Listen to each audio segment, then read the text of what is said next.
Kenapa para habaib? Karena habaib adalah anak cucu Nabi Muhammad SAW. Setan itu paling benci para manusia itu pada Nabi Muhammad dan anak cucu Nabi Muhammad.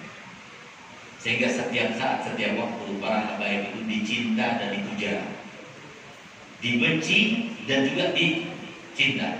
Setiap saat pasti ada cinta, ada benci. Yang benci kata Nabi Muhammad, man ahabbakum fahuwa mu'min wa man abghadakum fahuwa munafiq. Yang cinta pada kalian dia adalah mukmin, yang benci pada kalian berarti dia munafik. Barometer keimanan kita yang paling mudah untuk dirasakan bagaimana kita kepada para habaib.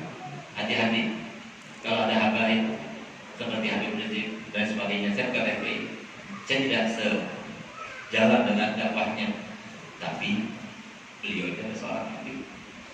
Jangan sampai dihujat, jangan sampai difitnah, jangan sampai nanti akhirnya berarti kita itu termasuk orang yang munafik karena benci kepada zatnya. Jangan benci. Kenapa? Benci pada zuriat Nabi SAW itu berarti karena kita ini adalah seorang munafik. Dan kenapa kita bisa benci? Karena siapa lagi bukan karena setan. Tahu setan itu tahu. Ini dunia Nabi tahu. Sehingga apa? Dibikinlah oleh mereka itu yang dikatakan oleh Nabi Muhammad, dimanapun mereka berada, disitulah bercucuran rahmat. Maka dijadikan mereka itu tidak diketahui oleh banyak orang. Padahal cinta pada zuriat Nabi, silakan buka dalam kitab-kitab. Hukumnya apa? Wajib. Wajib hukumnya, tapi banyak dari kita yang tidak tahu. Cinta pada Nabi itu cuma perasaan. Kita mencintai mereka, menghormati mereka, memuliakan mereka. Tidak harus kita kasih-kasih dia, tidak harus. Tidak ada tuntutan semacam itu, tapi hormati dia karena ini adalah anak darah daging Nabi Muhammad. Lihat bagaimana Imam Abi Hanifah, salah satu daripada imam madhab yang keempat. Beliau itu punya guru siapa? Ja'far As-Shadiq, datuk daripada semua para habaib. Sayyidina Ja'far As-Shadiq putra daripada Sayyidina Muhammad Al-Baqir. Muhammad Al-Baqir putra daripada Sayyidina Ali Zainal Abidin. Sayyidina Ali Zainal Abidin putra daripada Sayyidina Husain, dan Sayyidina Husain putra daripada Sayyidina Fatimah. Fatimah putri daripada Nabi Muhammad SAW. Sayyidina Ja'far As-Shadiq ini umur 21 sudah selalu bawa tongkat. Padahal tongkat ini disunahkan mau orang alim, mau bukan orang alim, mau yang setruk, mau yang tidak, itu sunnah kalau sudah umur 40 tahun ke atas. Sunnah. Jadi kalau sudah umur 40 tahun ke atas, pegang supaya sadar sebentar lagi mati, itu maksudnya. Itu maksudnya. Sehingga ini masih umur 21 tahun tapi bawa tongkat terus kemana-mana. Sehingga kemudian Mbak Hanifah ketika berjumpa dengan Imam Ja'far Shadiq, dia bertanya begini, Imam, kamu masih muda, tapi kamu kemana-mana selalu bawa tongkat. Apa katanya Imam Ja'far Shadiq? Abi Hanifah, kamu tidak tahu tongkat yang saya bawa ini? Tongkat yang saya bawa ini adalah tongkatnya datuk Nabi Muhammad SAW. Maka langsung beliau itu meminta izin untuk menyentuhnya, lalu dia menciumnya dari ujung sampai ke ujung. Apa kata Sayyidina Ja'far Shadiq? Kamu dengan kayu yang hanya disentuh oleh Nabi Muhammad SAW, kamu melakukannya semacam itu. Bagaimana dengan zuriat Nabi SAW yang di dalamnya ada darah Nabi Muhammad SAW? Maka kemudian beliau itu memeluk Sayyidina Rasul dan menciumnya dari ujung ke ujung. Tahu mereka, iblis tahu. Sehingga apa? Kita lihat, makanya jarang para habaib, jadi orang alim jarang. Karena apa? Jadi orang alim semuanya kan susah. Setannya susah karena mereka itu sudah doakan oleh Nabi SAW. Allahumma ij'al alsinatahum ma'adinal hikmah, ya Allah. Jadikanlah lidah-lidah mereka sebagai sumber-sumber mutiara hikmah. Itu doanya Nabi Muhammad SAW. فَإِنَّهُمْ لَيُدْخِلُوكُمْ فِي بَابِ ضَلَالَةٍ وَلَمْ يُخْرِجُوكُمْ عَنْ بَابِ هُدًى. Mereka tidak akan memasukkan kalian dalam pintu kesesatan, dan dia akan mengeluarkan kalian daripada pintu kebenaran. Mereka itu sudah terproteksi dengan doanya Nabi Muhammad SAW. Cari 3 habib yang sama-sama dai-nya, sama-sama alimnya, sama-sama alim fikihnya. Kemudian kita sodok seberapapun uang untuk menghalalkan sesuatu yang haram atau menghalalkan sesuatu yang halal, tidak akan kita dapat. Kenapa? Nabi Muhammad sudah memproteksi dengan doa tersebut. Oleh karena itu para hadirin oleh Allah Ta'ala, itu yang pertama. Yang kedua siapa? Yang kedua orang kaya. Yang tersinggung saat ini jadi orang kaya. Orang kaya itu adalah orang yang paling banyak ditemani oleh setan. Dari saking banyak temannya setan sampai jarang orang kaya yang hadir banyak sekali, ya kan? Iya apa tidak? Nah biasanya gitu. Ya mungkin kalau bulan Maulidan ya datang gitu. Setahun sekali lah. Atau Isra Mi'raj datang, tapi untuk saya setiap kali, ya kenapa? Saya kok yang hidupi Majelis Taklim itu, saya kok yang membangun masjid itu, saya kok padahal kalau kita hadir Majelis Taklim, siapa yang melakukan keuntungan? Kita sendiri. 1 jam kita hadir majelis taklim seperti sekarang ini. Apalagi kalau di masjid ini selalu ada majelis taklim, setiap hari ada majelis taklim. Berapa yang kita dapatkan? Kata Nabi Muhammad, la huduru majlisi ilmin afdalu min salati alfi rak'atin wa iyadati alfi maridin wa syuhudi alfi janazatin. Kalau semua kita hadir 1 jam saja dalam majelis taklim, itu lebih baik daripada 1000 rakaat. Lebih baik daripada menyambangi 1000 orang sakit. Lebih baik daripada mengantarkan 1000 jenazah. Yang itu semua tidak mungkin kita lakukan dalam waktu 1 bulan, apalagi dalam waktu 1 minggu ataupun dalam waktu 1 hari. Tapi kita hadir majelis taklim, kita pulang nanti sudah terhitung dan ditulis Allah Ta'ala pahala 1000 rakaat, 1000 menyambang orang sakit dan 1000 mengantar jenazah. Mereka tahu ini orang kaya Pak dekat sama para guru-guru yang punya majelis, nanti majelisnya makmur, nanti majelisnya dibangun. Sehingga Pak, supaya tidak terjadi, maka dibikinlah kamu sudah capek, kamu sudah banyak amalnya. Udahlah, cukup waktu itu lihat saja, tinggal kirim saja transfer saja duitnya. Supaya Pak, gak dengar hadis-hadisnya Nabi, gak dengar ayat-ayat Al-Quran, gak dengar apa yang diwajibkan Allah Ta'ala, gak dengar bahwasanya apa saja yang dilarang Allah Ta'ala, dia gak dengar. Sehingga Pak, dia terobos sana, terobos sini. Akhirnya dunianya tidak membahagiakannya, dunianya justru menyengsarakannya. Untuk apa rugi? Rugi asal sendiri jadi orang kaya. Kalau nggak mau jadi orang kaya rugi, ya mulai sekarang ayo dia. Kalau ada majelis taklim datang dekat dengan rumah, supaya kita tidak masuk rugi. Kenapa? Abah Guru Zaini mengatakan, kesian deh banyak orang kaya, tapi dia itu dikibulin dengan kekayaannya, dibumulin dengan kekayaannya. Dia yang capek, dia yang cari, dia yang menanggung beban. Dia yang hitung-hitung, dia yang peringatkan, tapi dia tidak menikmati. Sebagaimana kata Muhammad, kam min talibin wa laysa bi'aqil. Berapa banyak orang yang mencari dunia tapi dia tidak ikut makan. Di dalam hadis lain Nabi SAW bersabda, yaqulu ibnu Adam mali mali mali, wa ma malu illa ma akanta fa'afnain, aw labista fa'afnain, aw tasaddaqta fa'afnain, wa ma siwa dzalika fadzahibun aw tarikuhu linnas. Banyak orang mengatakan begini, ini rumahku, ini tanahku, ini sertifikatnya. Apa kata Muhammad? Yang mana rumahmu? Yang mana tanahmu? Kecuali hartamu itu adalah yang kamu makan tuh sampai habis, yang kamu pakai tuh sampai usang, atau yang kamu sedekahkan dan itu kekal selamanya di sisi Allah akan tersimpan. Selain daripada 3 hal itu, kata Muhammad, fadzahibun akan hilang, lenyap, sirna, kena api, kebakaran, ditipu orang, dicuri orang, bangkrut, salah perhitungan dan sebagainya gitu terjadi. Kalau itu tidak terjadi, ada alternatif yang kedua yang terjadi. Apa itu? Autariqulinnas, ditinggalkan untuk orang. Siapa orang itu? Orang itu maksudnya Nabi siapa? Orang itu adalah ahli waris. Tidak dikatakan Nabi SAW ahli waris. Tidak dikatakan oleh Nabi SAW anak istrinya. Tidak dikatakan oleh Nabi SAW kerabatnya.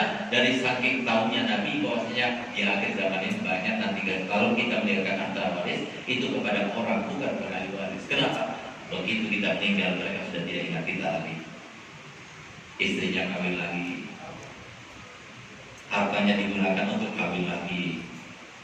Dan kita tahu itu yang terjadi. Makanya kata dulu, kalau dia tidak menggunakan hartanya menjadi 3 bagian, maka dia termasuk orang rugi. Tapi kalau dia menggunakan hartanya dibagi menjadi 3 bagian, maka dia termasuk orang beruntung.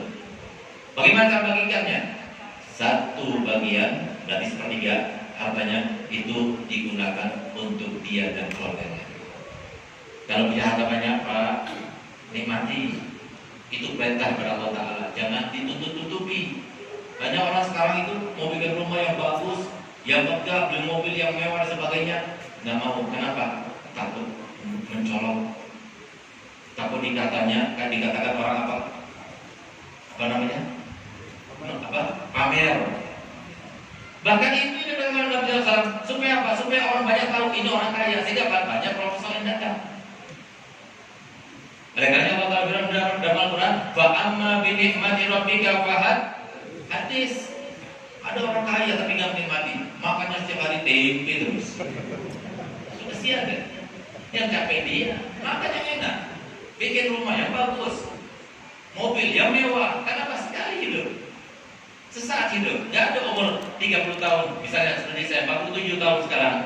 Hari ini nggak ada lagi hari yang akan datang, nggak ada. Hari ini terus sudah tersimpan oleh Allah Ta'ala. Rugi kita untuk menikmatinya. Tambah lama, tambah banyak penyakitnya. Tambah lama, tambah lemah, sebagian komunitas orang kaya itu. Pokoknya yang penting kita sekalian berhemat-hemat dulu. Nanti kalau sudah banyak baru kita nikmati. Kita tunggu dulu. Kalau sudah kita stroke baru kita nikmati. Tunggu dulu kalau kita sudah kolesterol baru kita mau nikmati. Tunggu dulu sampai kita itu kena gula, kena darah tinggi baru kita nikmati. Nikmati dari sekarang. Itu artinya kalau amma binikmati rabbika fahadis. Bawa keluarga kita makan dengan anak. Bawa keluarga kita untuk berziarah kepada Nabi Muhammad SAW. Harusnya seperti itu. Sepertiga digunakan untuk kita. Lalu sepertiga untuk akhirat kita. Itu bukan haknya keluarga. Itu haknya kita. Bangun masjid, bangun pesantren. Subhanallah. Saya selalu menantang dulu. Sekarang saya tidak berani lagi menantang. Coba lihat. Banyak orang yang menyangka bahwasanya harta bendanya itu berkah. Mana berkahnya? Kalau berkah itu harta bendanya itu bisa digunakan untuk membangun satu masjid. Mana ada orang yang bikin satu masjid sekarang? Susah. Yang ada itu bersama-sama membangun masjid. Subhanallah, kemarin saya tidak berani lagi ngomong gitu.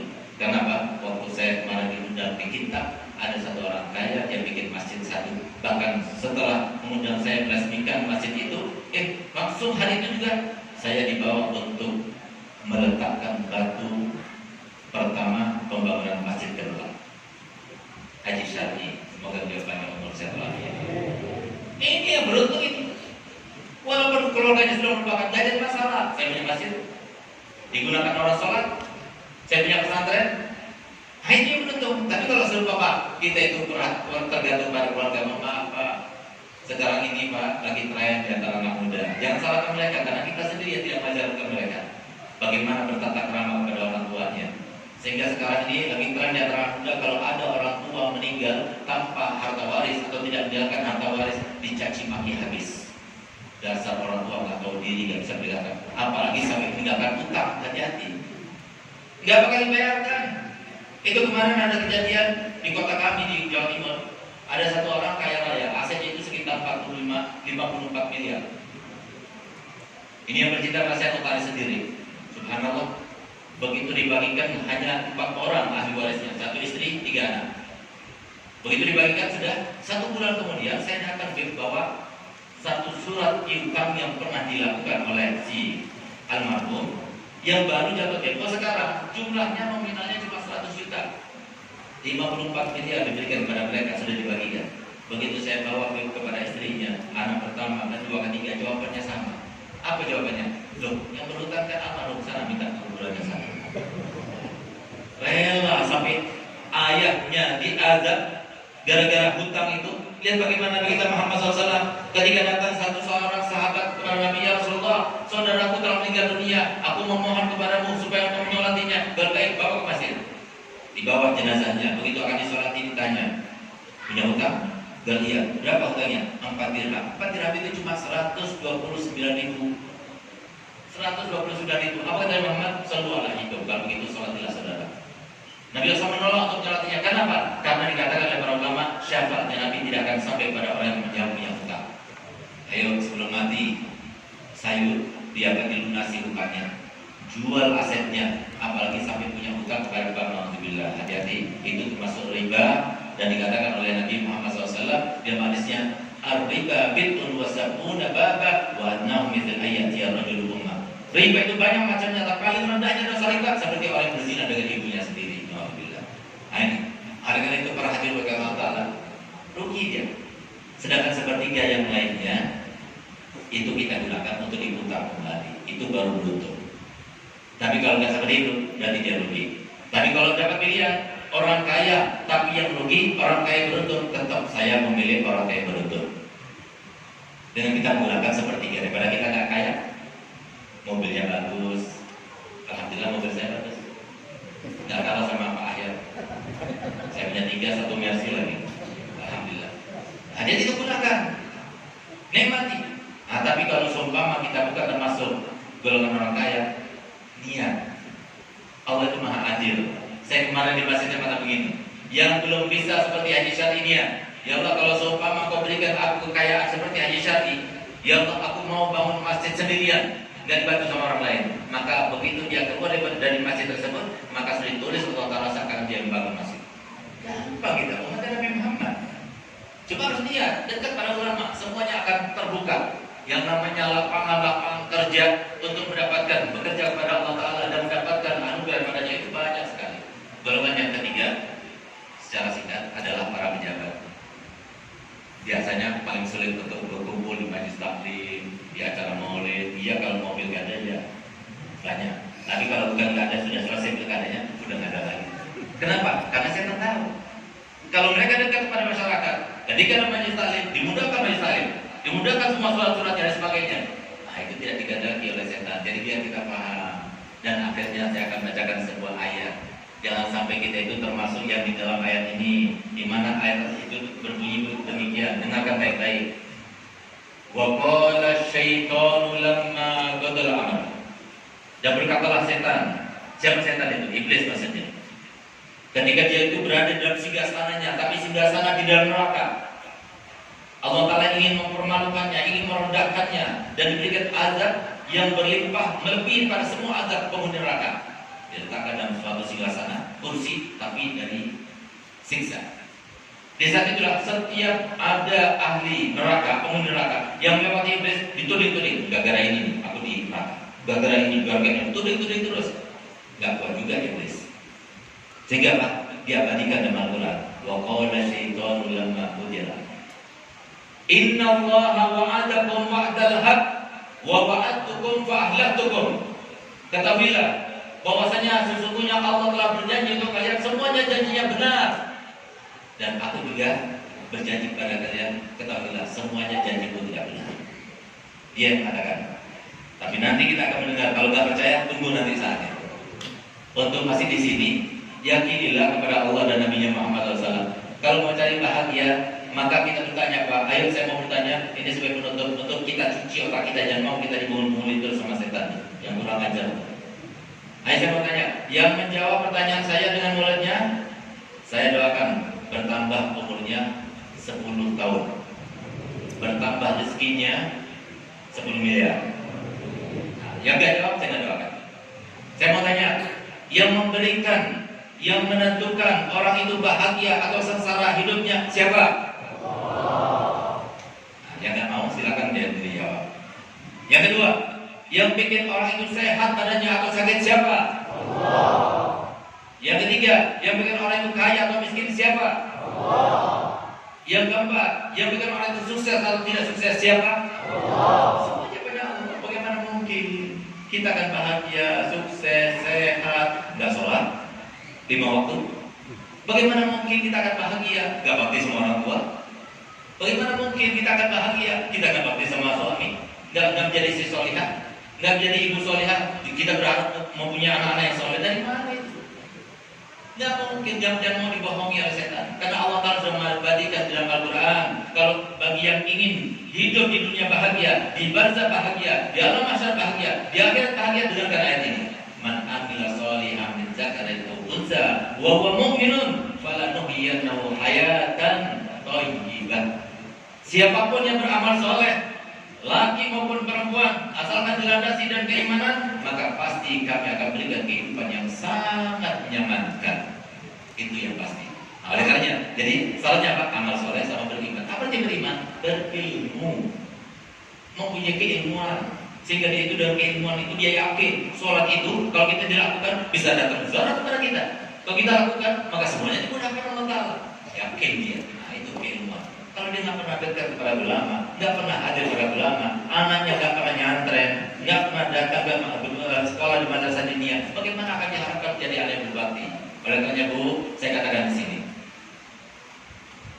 Imam Ghazali 500 tahun yang lalu telah menyampaikan dan termaktub di dalam Al-Ihya kitabnya. La yaslamu hina idzin minal fitani illa man ahyallahu qalbahu bil ilm. Nanti di akhir zaman tidak ada satupun yang lepas daripada fitnah akhir zaman kecuali yang dihidupkan hatinya dengan ilmunya Nabi Muhammad SAW. Yang tidak, dia tidak akan selamat. Jadi saya katakan, kalau anak-anak ibu nggak pernah menyantren, anak-anak ibu nggak pernah masuk madrasah diniyah, anak-anak ibu nggak pernah dileskan agama oleh para guru-guru ustaz, jangan berharap anak ibu akan bahagia. Nggak bakalan bahagia. Saya katakan demikian bukan berarti saya itu anti dengan pendidikan formal. Saya sebagai seorang dokter. Alhamdulillah S1 saya di Dalwa, S2 saya di Surabaya, S3 saya di dua tempat di UIN Malang dan di UTM Malaysia. Tapi alhamdulillah saya begini Pak, Bu, setiap hari kalau saya bersama dengan ibu saya cium tangannya, saya cium jidatnya, saya cium kakinya, setiap hari. Waktu saya cium kakinya saya berkata, ya Allah, aku minta ridho-Mu ya Allah. Memang benar, ada kalangan buku-buku karangan saya itu 25 karangan, termasuk yang terakhir itu tetesan salju di masa era pandemi COVID-19. Belum tentu ada pahalanya. Memang benar saya berdakwah kemana-mana, belum tentu ada pahalanya. Memang benar saya punya majlis di mana-mana, belum tentu ada pahalanya. Tapi kalau sudah orang tua ridho kepada kita, pasti Allah ridho kepada kita. Kenapa? Karena saya tahu. Oleh karena itu, ayo jangan sampai kita yang termasuk jangan dijauhkan daripada agama. Jangan sampai kita yang termasuk jauhkan daripada ulama.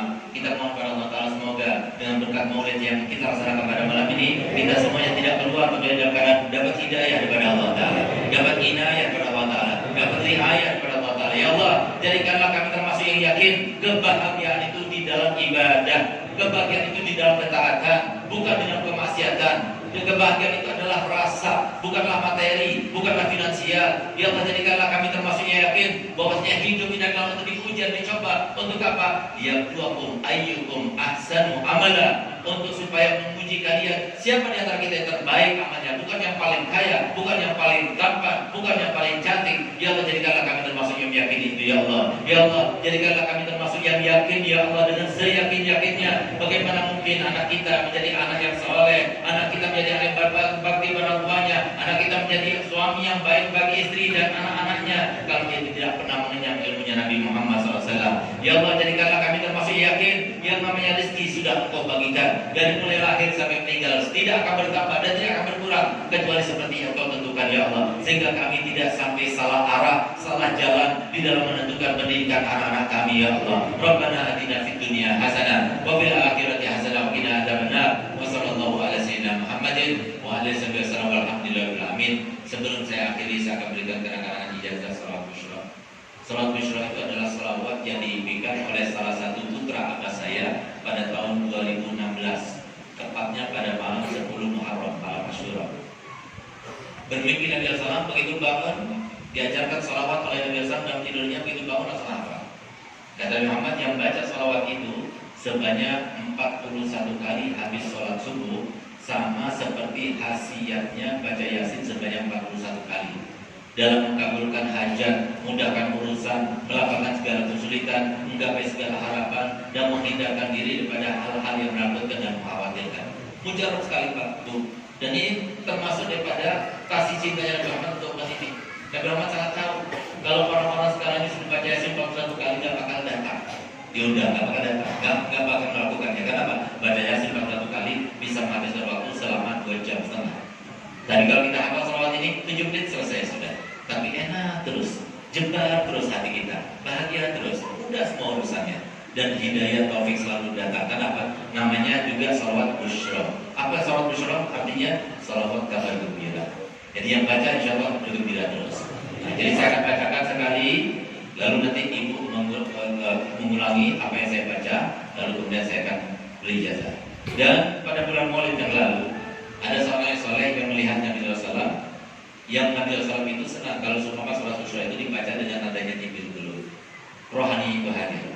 Dan nanti insya Allah kita akan bacakan sebanyak 3 kali dengan niat semoga kampung ini, daerah ini diberikan kesejahteraan Allah Ta'ala, keamanan dan taufik serta hidayah Allah Ta'ala, saling rukun, saling bertetangga, saling menganggap seperti saudara seperti diajarkan Nabi Muhammad SAW, dan diberikan kenikmatan yang sakit Allah sembuhkan, yang belum dapat jodoh sudah waktunya Allah berikan, yang belum mendapatkan keturunan semoga Allah tentukan insyaallah. Bismillahirrahmanirrahim. Allahumma salli wa sallim ala sayyidina Muhammadin sahibil busyra salatan tubashshiruna biha wa ahlana wa auladana wa jami'a masyayikhina wa muallimina wa talabatana wa talibatina min yaumina hadha ila yaumil akhirah. Ayo sama-sama. Bismillahirrahmanirrahim.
lainnya. Silahkan sebarkan ijazah kepadanya dengan syarat jangan dikomersilkan, karena ini salawatnya Nabi takut ketular dengan salawat. Ayo sama-sama kita jawab. Saya terima ijazahnya Habib.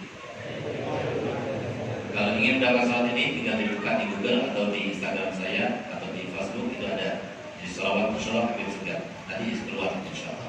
Kurang lebihnya saya mohon maaf. Wabillahi taufiq wal hidayah. Wassalamualaikum warahmatullahi wabarakatuh.